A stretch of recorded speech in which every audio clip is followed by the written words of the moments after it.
John Doran, and I'm Vice President of External Affairs at Blue Cross and Blue Shield of Montana. All right. I know that we're one of the lucky states now. We have not one, not two, but three different companies that are involved in the health insurance exchange. And I understand that you folks submitted some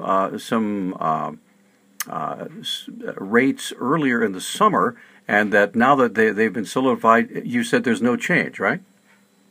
Correct. We've been all in on the ACA marketplace from the get-go, and we will continue to offer plans across Montana in 2018. And the rates and the prices that we filed back in June remain unchanged for 2018, with one exception. We offer now in the off exchange a brand new product. It's a silver level product that has no ACA uncertainty price rating involved in it. And so it's an off-exchange product, a silver product that is more traditional for the average rate increases moving forward.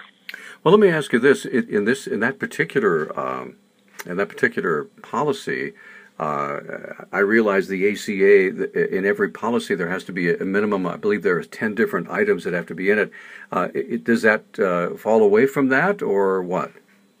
No, all plans sold under the ACA must have what's called the 10 Essential Health Benefits, or EHBs, and all of our plans comply with that regulation. Including the new one? Correct. Okay. So at what point will people be able to, I realize we're heading into semantics, but when it comes to affordable health care, tell me how Blue Cross falls in with the other providers as far as being competitive. There were a couple of different approaches this year, and really there have been a number of different approaches each year in the ACA since we're only moving into the fifth year of this law being in place. And this year there were really two choices. Insurance companies could rate for the inherent uncertainty in the marketplace, or they could elect not to rate for that inherent uncertainty. And we did. We chose to rate for that uncertainty. Even though the ACA still remains the law of the land, there's no guarantee that the rules of the road might not change.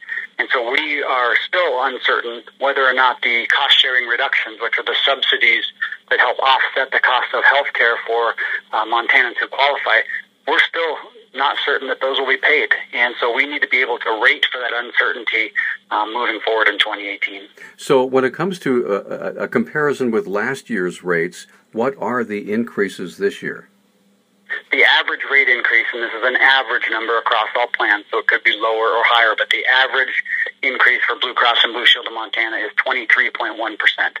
Now, 17.3% of that increase is directly attributed to the uncertainty in the ACA marketplace. If you were to remove the uncertainty, if we were to get certainty tomorrow that the cost-sharing reductions were going to be paid and funded all the way through 2018, if you backed out all of that uncertainty, our price increase would be about 2.3%. Let me ask you this, John, because you're in the business. Why is there so much uncertainty? Is it because there's a new administration trying to undo the Affordable Care Act, and that's where the uncertainty is?